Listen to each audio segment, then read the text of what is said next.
Well, hello and welcome to another lockdown interview. I have T, and importantly, I have my guest. It's Robert Dunn, aka Aging Wheels, from all the way over in Missouri. Yeah, Missouri. Hello. Hello. So yeah, how is lockdown treating you? At least I guess you've got your unit with you, so it's not too bad, perhaps. Yeah, I've got my shop here. I didn't really leave the house much anyway, and I can still go out and get hardware store stuff.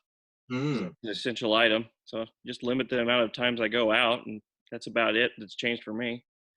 excellent. But as you've probably noticed, you may see a HubNut sticker in the background there. We have each other's T-shirts as well. I've taken one of Robert's T-shirts to Hungary, where his Trabant came from, which was a pleasure to do. You occasionally wear a little Tuk T-shirt, I've noticed. Yeah. So yeah, I think it's fair to say we definitely approve of what the other person does.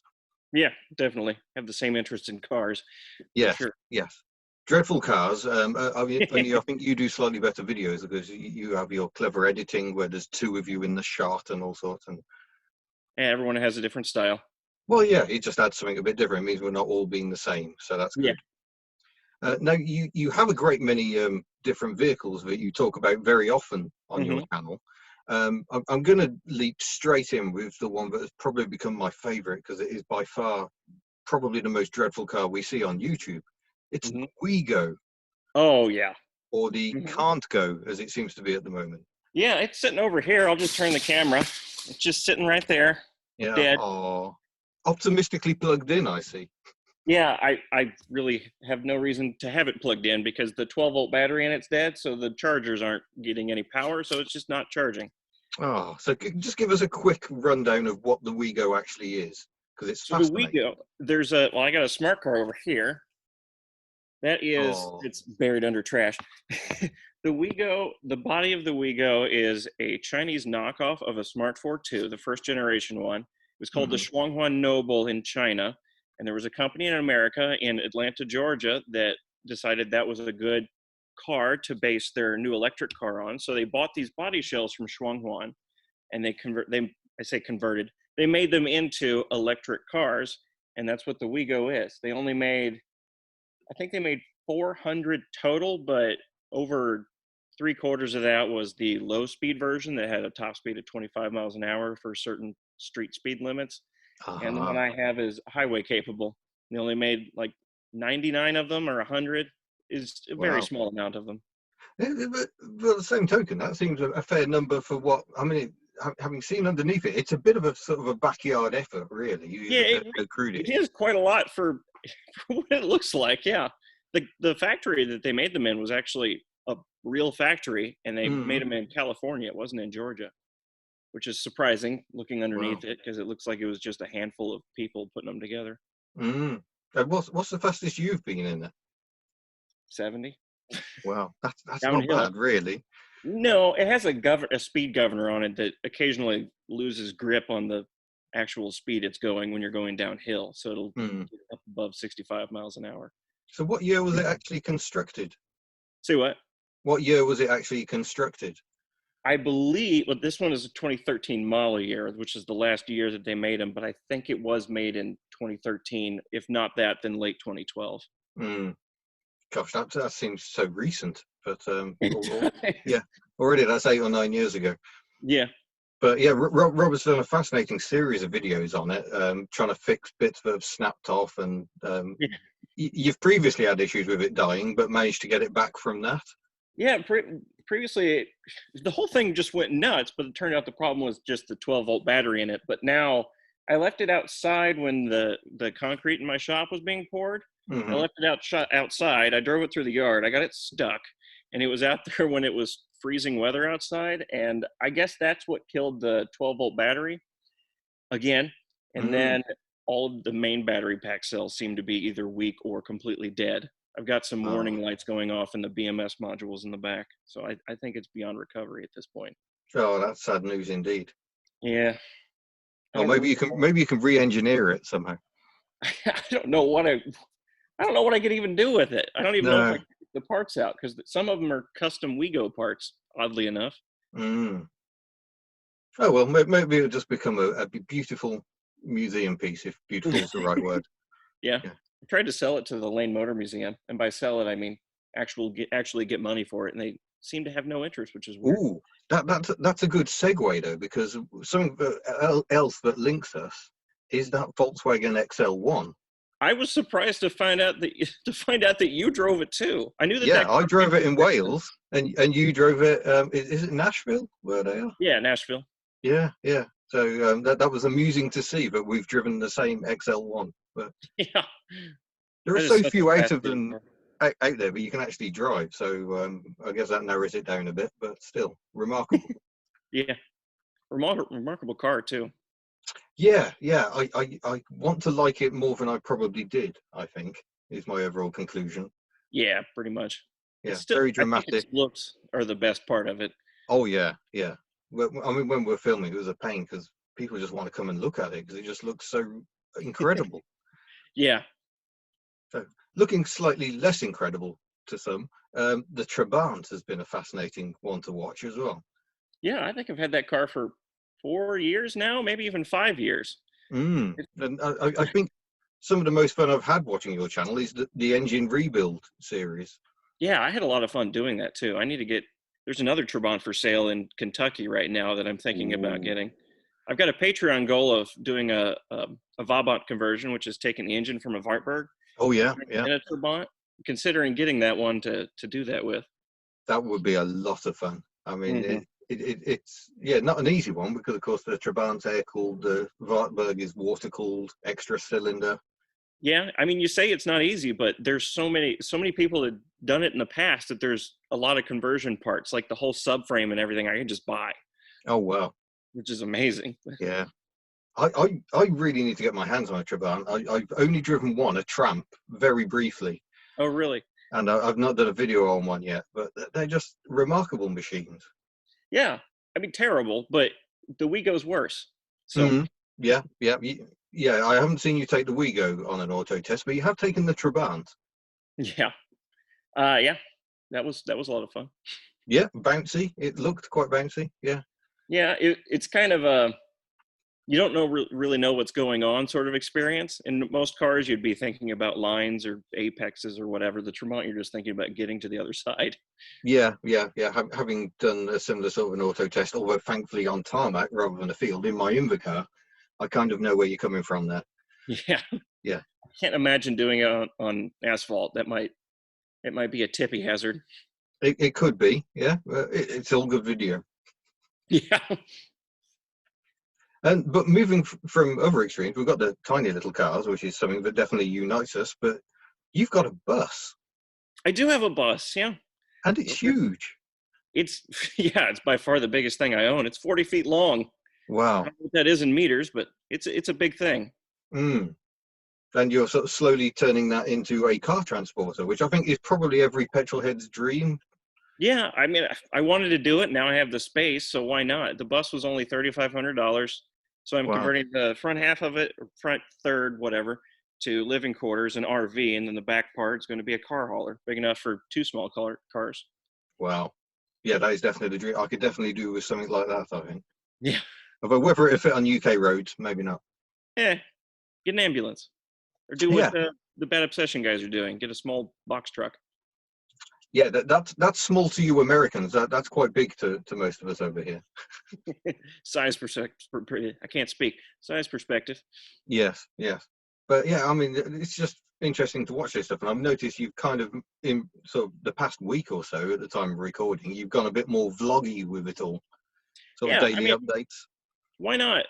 I have a hard time letting go of my perfectionism in videos, so I thought I'd just let go of all of it and just do daily updates. Keeps the Yeah, fans happy and it's entertaining for me, so why not? yeah, I guess I got over that a long time ago on my channel. It's just like, oh, actually, people care about the content more than the quality. So Yeah. yeah, I soon admitted that I just couldn't do quality output, but I can do a lot of output. So that works for me. Yeah. I'm gonna go back to doing more quality output. I need to find a happy middle ground between videos once a month and videos once a day. Yeah, yeah, yeah. I've been pushing myself a lot recently to kind of do daily videos, especially while we're in this lockdown state, because people are kind of crying out for content. Yeah. like never before. But by the same token, yeah, you have to try and keep your sanity somehow and actually think about the bigger projects. There are much bigger videos I want to do, but I keep on Mhm. distracting myself by doing daily videos. So Yeah. yeah, finding a That's happy medium not easy. that's inevitably why this daily video thing is going to end at some point, because I have other videos that I want to make and I can't do them Mm. while I'm doing the daily videos. So are you able to hint at what future content you have coming our way?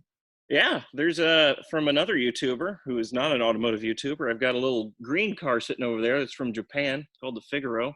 Aha, intriguing. Yeah, I'm going to work on that, do a couple videos on it, and then return it to its owner.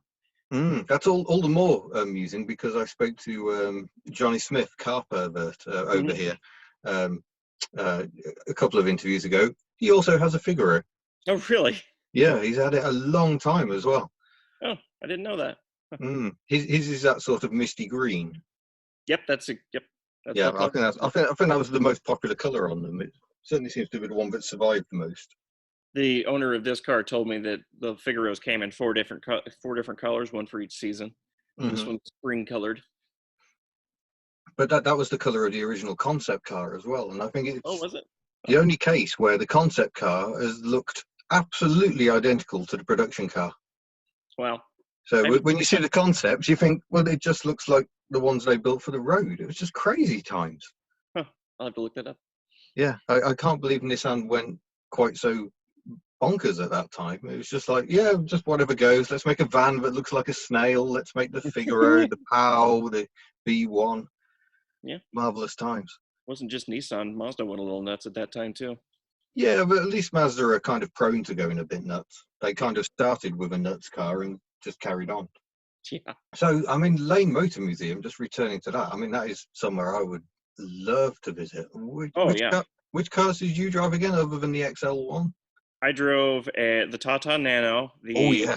mhm, the Mia Electric, which was my favorite, and the fourth car was, what was the fourth car? Oh, yeah, that's what it was. I drove a Zagato Zelli, which is that tiny little box electric car. Oh, wow. Oh, yes, the older one, Yeah. 1970s? Yeah, I don't remember what year it was exactly. Probably says in Yeah. the video title that I just looked at, but it was called an L car in the United States, just Wow. electric car. It Yeah. was it was very much like that city car I drove. Very similar construction, similar idea, and only went like 25 miles an hour. Although the one I drove could only go like 5 miles an hour. Well, it's nice that they're keeping them in some sort of mobile condition. And Yeah. obviously, I've seen other YouTubers visit the place as well. So Mhm. yeah. It's an excellent place. How did you find the Tata Nano? What do you mean? How did I find it? I found it. I knew it was there, and when I emailed them, I wanted to just drive some cars that were there, and they sent me a big list of cars that I could drive, and the Tata Nano was on that list, so I just had to pick that out. Oh well, an excellent choice. Yeah. But yeah, an intriguing one as well because I kind of own its bigger sister in a way. My Rover City Rover is a Tata Indica, Yeah. I noticed that and when you got that car, it very much looks like a Tata. yeah, very similar styling with the Nano. It's just the wheels on the Nano are tiny. Yeah. That's the most amusing part of it. It legitimately looks like a jelly bean. Mm, but yeah, sadly, it didn't really succeed. I guess they were trying to find something between a motorbike and a car, and thought this will be it. And it appears not to have been a Yeah. huge success. It is surprising that it didn't succeed, but once everyone explained to me that it was a status symbol, and I guess you can see why. Also, you could Hmm. just buy a used car, I would assume, for just as cheap as the Tata Nano was new. Yeah, but given roads are in a fairly terrible state in India, I would have expected bigger wheels would be more desirable. Yeah, you're right. I didn't think of that. Yeah. So, is there anything else at Lane Motor Museum that caught your eye while you were there? Because I Oh mean, my the God, stuff everything they just got caught my is eye. just incredible. Oh yeah, you need to if you ever go, you need to get a basement tour because I think 2/3 of their fleet is down there, and they just Oh wow. cycle the fleet that's on display. They had so much interesting stuff down there. Of course, I was Yeah. I gravitated towards the East German stuff. They have like four Trabants and a couple of Artbergs. Hmm. They have they have vintage Saabs. They have everything that I have. They have in their museum, and he has an air cooled barn, and I think it was an air cooled or a two stroke barn. Anyway, there's a building out back where he dedicates his air-cooled collection. It's either air-cooled or two-stroke. I actually can't remember, but it was quite the collection. Yeah, well, if I ever make it to America, that's got to be somewhere I'll try and visit. Although, of course, it's a fairly big country. Yeah, and that's kind of in the middle of the country too. Yeah, so how far away is that from where you are? It was only about 5-6 hours. It's not terribly far. Oh, it's just down the road by American standards. Yeah, pretty Yeah. much. Yeah, or just impossible by English standards. It's just like, no, we can't possibly comprehend driving that far. No. I do think about that on occasion.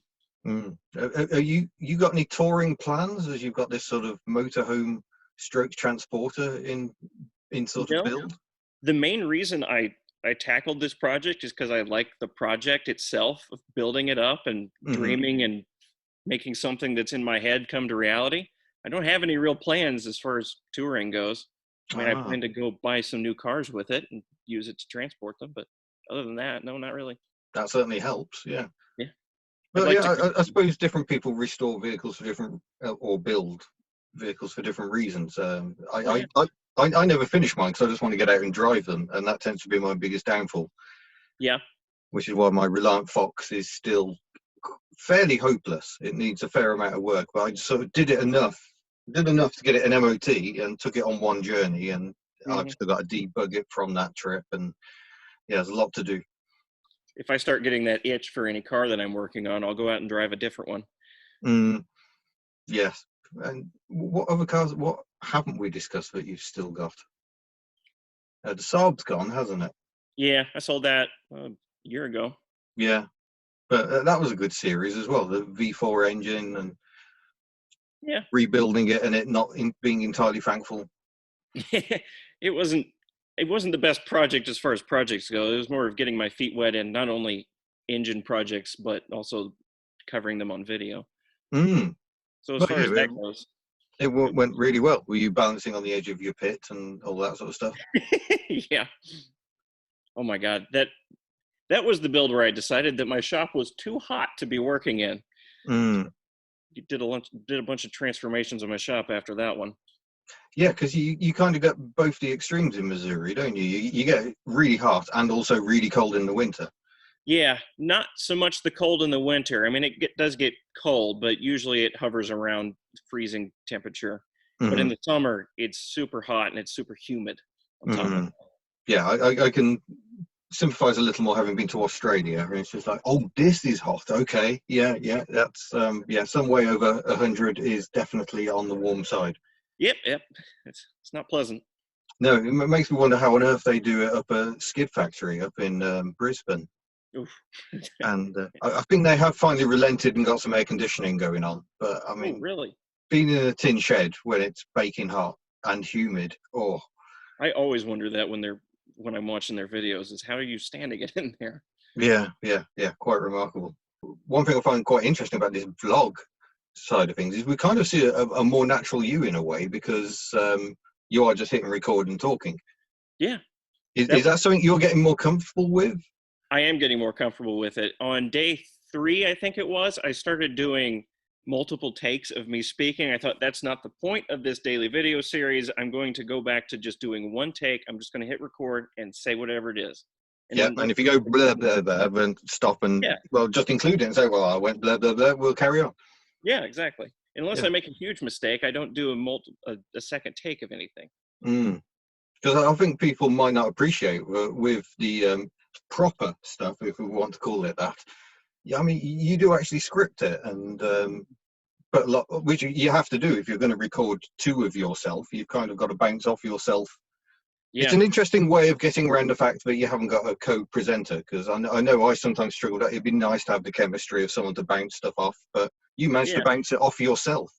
Yeah, sometimes it's just a way of, I can't memorize my lines, so I only say 1 or 2 lines at a time, and I do that by delivering it from 2 different points of view, on and off the screen.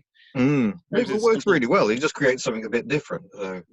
Just something different. It's like Saab. Something different, no particular reason why, but it's more interesting because of it. Yeah, I think that's a very fine way of summing that up. Quite enjoyed your comparison with the Smart, which didn't you buy just for the purposes of that comparison? 100%. And it's still Yeah. sitting over in the corner of my shop, unused, unlicensed, and Oh, everything. After it's a this shame. lockdown's over. I really, really want to love the smarts because I think they look fantastic. But But gearbox, yeah, electrics. the gearbox, well, it's awful. But once you get over that, I think everything else about the driving experience is actually lovely. It has a nice Yeah. little 3-cylinder in the back. It makes a nice little buzzy noise. It has a tiny little turbo, and the steering is great. It doesn't have power steering. It's unassisted, and it feels good. Maybe you've got the wrong idea here. Maybe you don't want to put a Wartburg engine in a Trabant. You want to put a Wartburg engine in a smart car. That would be amazing. I really like that idea. Yeah, it probably won't fit, but it would be No, hilarious. I don't know. The Wartburg's front wheel drive. Maybe if you just forget about actual logic, it'll work. Mm, I'm sure anything is possible with an angle grinder and a big enough hammer. Yes, including a clutch pedal in a space where there is no room for such. Mm. So is there anything on my fleet that particularly catches your eye? Yes, your Citroen, the Oh, GSA, not the 2CV. I mean, I like the 2CV, but I have been looking for about 2 years now, either getting a CX or a GS. oh, So yeah. you got, Very, very few of either over in America. oh yeah, the CX. I don't think the GS was ever officially imported, but the CX was. So Hmm. there's a few of those floating around, but not nearly as many as are floating around over there. Yeah, they are utterly magnificent to drive, CX and GS both. And I'm looking forward to doing some more antics with mine, having recently just released a DS antics video. Oh yeah, that DS is superb. If I could get one of those, I'll revise my CX and GS love. If I can get a DS, I would have that over either one of those. Mm, yeah, extraordinary vehicles. Never Mhm. much fun to work on. I mean, you're kind of spoilt with a Trabant because you can get at everything and Yeah, we just go right. That's the engine, out it comes. yeah, pretty much. Yeah, French That's one stuff. thing I worry about a little bit, but Yeah, if not so good. yeah, with anything else, it's like it's just knowledge that matters the most. Yeah, yeah, but I mean, I've always loved Citroens. It's just engineering unlike anything else, and they Hmm. can be frustrating. Like I need to adjust the clutch cable on GSA, and I need a special tool, or at the very least, a cut down 16mm spanner. There's some special tool requirements on the Trabant too, which is contrary to what almost everyone says about them. Not Mm. not too many special tools required, but there's a few, which is always disappointing when you go to work on it and you need more than a hammer. Mind you, I mean, you've done some seriously big digging into that Trabant. You had the gearbox apart as well as the engine. Hmm. Yeah, Yeah.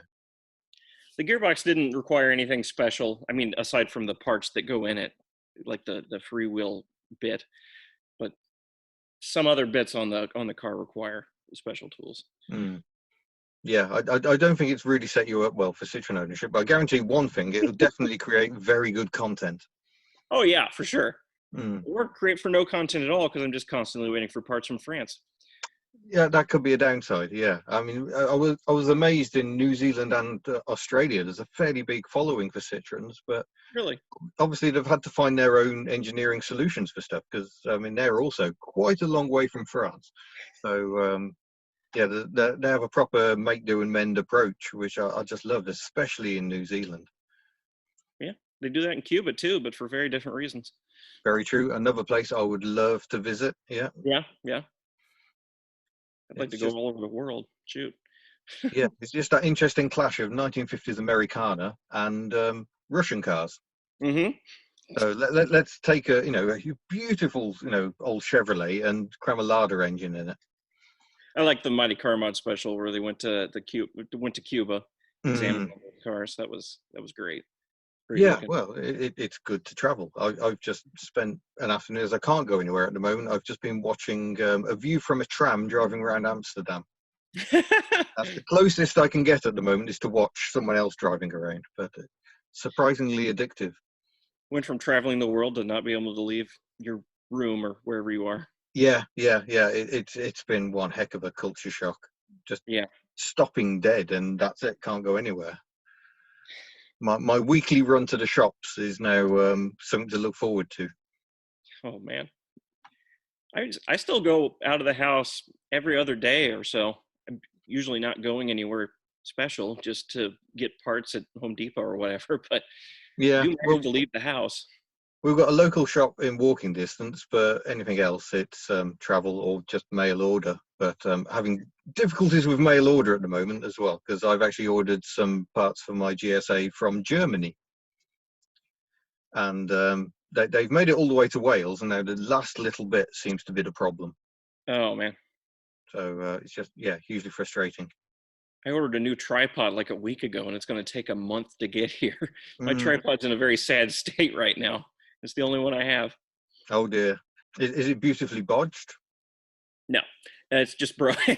The height adjustment knob is the gears stripped in it, and I just Ah. have to jam it up and then screw down the knob to tighten it. That's it. Nothing interesting. Just a broken No, tripod. it's all this stuff that goes on behind the scenes, isn't it? I mean, I'm forever having battles with in-car mounts. Oh yeah, Just trying to find something that will hold it in place and not jiggle about or fall off as you go around a bend. I Yeah. had See, a people, we suffer for this content. We suffer. suffer, and our bank suffers. Yeah. I had a fan send me in a video like 6 months ago. I complained about not being able to see what my camera view looks like on my tiny little camera monitor. So I had a fan send me a 7-inch monitor specifically to plug into the camera so I could see what everything looks like. I Wow. used it for the first time the other day, and then I knocked it off the table, dropped it on the floor, and broke it. Oh. Yeah, this is it. I mean, people are always making recommendations. You should buy this, you should buy that, but you are kind of adding more complication, more potential for going wrong. Yeah. I've tried using wireless kits, and I just don't get on with them because I just end up finding footage where, there is no sound. And if you're Yeah. driving the car and you've got access to that car and that's it, and then you're going away, Yeah, it's to find out terrifying. to find out your sound is gone is just absolutely disastrous. Yeah, I had a wireless lav kit that would do that sort of thing, or it would insert static occasionally. And Mm. that just scared me away from using it ever again. I have a Road Link now. It's been 100% reliable, but it picks up on interference, so I've been messing with that. I Just did no. wonder about that. On the one hand, you're having these electromagnetic issues interfering with your sound, and on the other, the electricity is going missing in your workshop. Yeah, I've got Thinking, gremlins just floating around in here. could these be linked in any way? I have the lav cable for it right here. I got a little ferrite choke for it, and that seems to have cut down on my interference substantially. So, simple Ah, solution. yeah, yeah. I don't know Might what's be going something on to with the bear in mind. electricity in my shop, but it seems to be working fine at the moment. Okay, keep the fingers crossed. Yeah. Yeah. If my lights start flickering, you'll know why. I've just been looking at the science behind your head, and I just remembered some of the ones when you first moved into the place. Hmm. Was it Jim's throne or Yeah, something? Have over you still here. got that? Yeah, it's right here. Oh, well. I mean, I that have, just begs so many questions.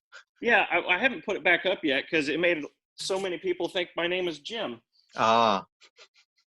That was a sign. There was a bathroom in this shop, and when I Mm-hmm. came in here, I took down. There was also an office. I tore down the office and the bathroom, and that sign I found in the debris. I guess it was hung over the bathroom. Yeah. What does the in case of emergency actually point at? Prudence, the safety goat. Oh, excellent. And I've got my. This is from the car I blew up a number of years ago. The Mm-hmm. Lancer. Picked it up from debris. Yeah, I like how this wall is developing. Yeah. Yeah. I've got over here, slightly off camera. This is something someone gave me. I went to Washington, D.C., to the International Spy Museum, where they celebrate the wall falling down. This is an original Trabant shop manual Oh, in German. wow. I actually have the translated version of this, but it has all the graphics and everything, and it's in Oh, original. how's your German coming along? It isn't at all. Much like me with my French. Yeah. Yeah. I can't help thinking I would know a lot more about Citroen if I actually learned to speak French properly. Yeah.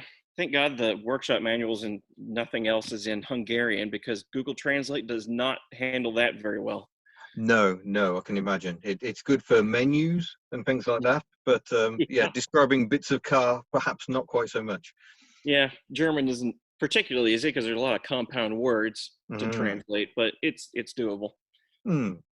Excellent. Well, there we go. That might be a fine place to end it. We can talk about the joy of Google Translate. But yeah, well, thank you for joining me all the way from Missouri. I wish you well with all your future projects. Yeah, wish And you well too. thank you. And I look forward to many more videos. Yeah, I So hope I can keep making videos. yeah, so Aging Wheels is the YouTube channel, and are you on Instagram or Twitter? Or? I'm on Twitter. It's just Aging Wheels. I think I'm also on Instagram as Aging Wheels, although I don't post to Instagram a whole No, lot. no, I'm kind of pulled myself off Instagram a bit, but yeah, I do appear on Twitter from time to time. Mhm. But yeah, thank you for your time, and yeah, look forward to your future videos. Yeah, look forward to yours. Farewell. Ta-da.